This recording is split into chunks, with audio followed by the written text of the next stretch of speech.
Stevie Fast Jackson, Bahrain 1 Racing with the pre-Pro Mod Western Swing update.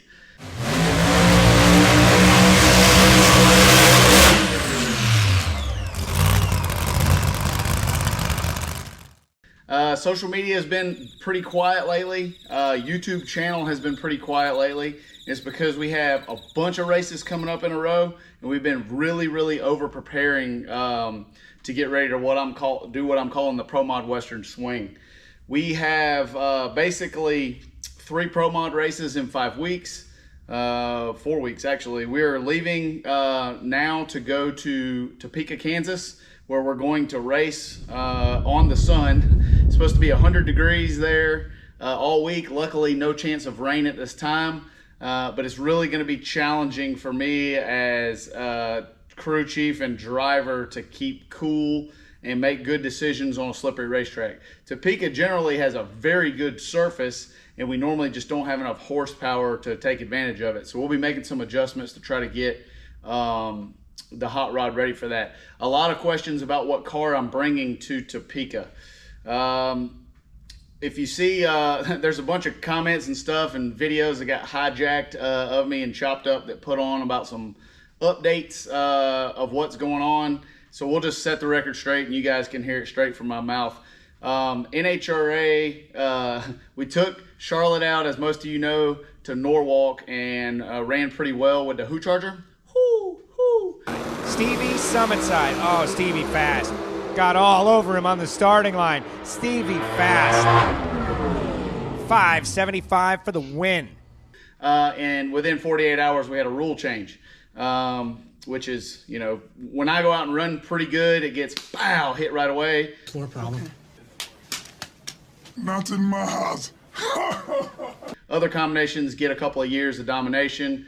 But with that said, I'm always for the health of the class. It's healthier to reel that combination back, so I'm all for it.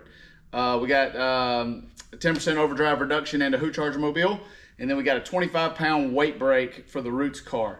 So as is normal, we spent a bunch of money getting the car lightened up, and then they changed the rules again without even having a race. We went and tested, spent a bunch more money, and then they ended up giving a 4.8 Roots blower combination 2% of overdrive. So from 14.5 to 16.5, still 10% reduction in the Who Charger weight. So it goes from 75% overdrive to 65% overdrive.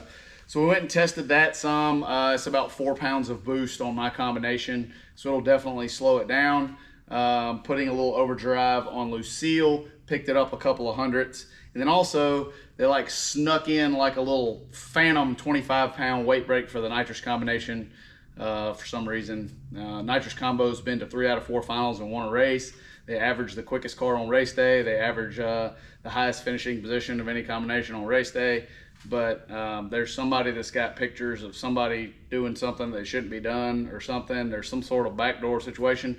So we're continuing to get the nitrous car lighter, which will be fine. Nitrous cars run pretty good in the summer anyway. So with that said, I think they may change the rules in the middle of the event. So we're going to try to bring every car that I can get that'll crank up and run, and we'll see what combination, depending on weather, we're going to run in Topeka.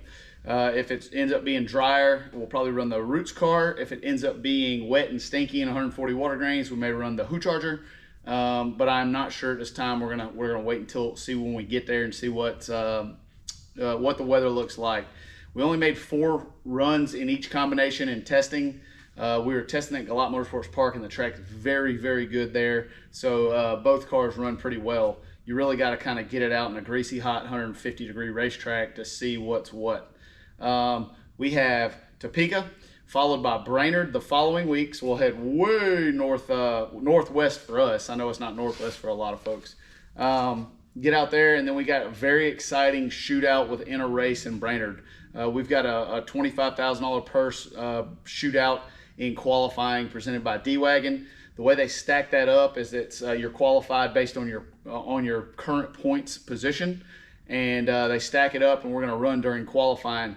And you guys heard me say this when we were there last year. The passionate fan base at Brainerd blows my mind. It's going to be really exciting to bring them the type of show that pro modified drag racing brings to the table. Last year at the scales, I saw a couple Santa Clauses doing keg stands on a pontoon boat. It won't happen again, I can promise you that. Willie here has low blood sugar, that's all. That's right, I forgot to take my pill. The zoo is a fun thing for us race car drivers to go out and do.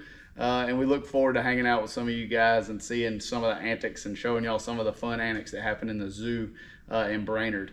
I like to move it, move it. You like to move it, move it, move it.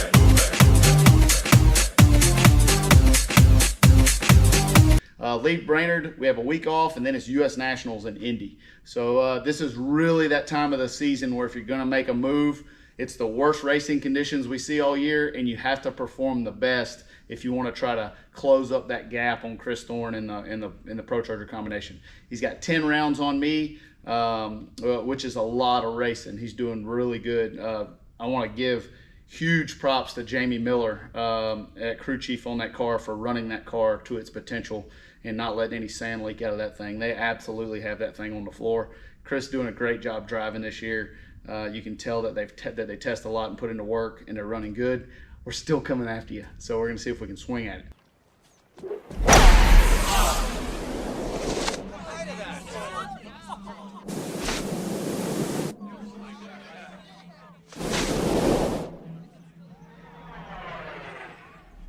What the hell? That's Pro Mod news up until today. We have Bonnie news. As most of you guys that follow our Up in the Air series know, I have a F33A, a 90 model F33 Bonanza that I've named Bonnie. Bought it as a scrapper, put an engine in it, interior, radios, avionics, wiring, you name it, to make it a brand new airplane. And someone has come along and made me an offer that I can't refuse on it. So as much as it breaks my heart, Bonnie is going down the road. I spent a lot of time in that airplane. I got about 500 hours in that airplane, which is kind of a lot in a short amount of time, but I fly 2 or 3 days a week when I can, and I really enjoy aviation. So Bonnie has found a new home. I'm gonna miss her, and hopefully I'll get to fly in her, in the future. As far as a replacement horse for Bonnie, we're on the hunt for that now, and I'm excited about kind of where we're going next, and look forward to showing you guys a new horse when we find one. Everybody's beating me down on the Project Ronnie front. It's pretty much been pro mod business for us. We have been working on Ronnie. We got a brand new rear end housing in from Strange Engineering.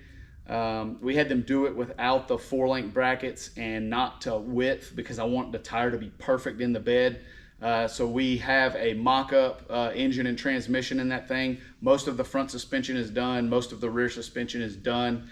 And we're getting driveline angle from transmission to rear end. I'm going to tack the 4-link brackets on that thing, get the housing cut down to the perfect width, and then that thing will go back to Strange Engineering. They'll get it welded up, get it finished, and then we'll be kind of ready to start assembling the chassis.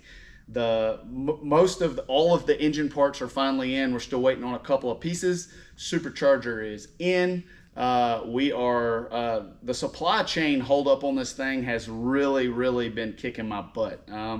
There's always some little piece of something that you need to assemble it, and you just can't do it. We've got parts we ordered in December we don't have yet. So there's this thing, my fantasy pipe dream of having it done by Gainesville of this year, we'll be lucky if it's done by Gainesville of next year. But we're excited on working on it.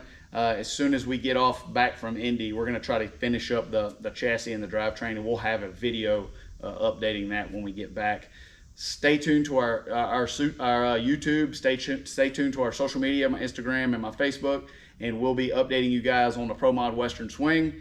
And the next 3 weeks are going to be exciting. When we leave Indy, we're going to have a really good idea of where we're sitting. NHRA is liable to change the rules during the event, so we'll have to play that variable as it comes to us.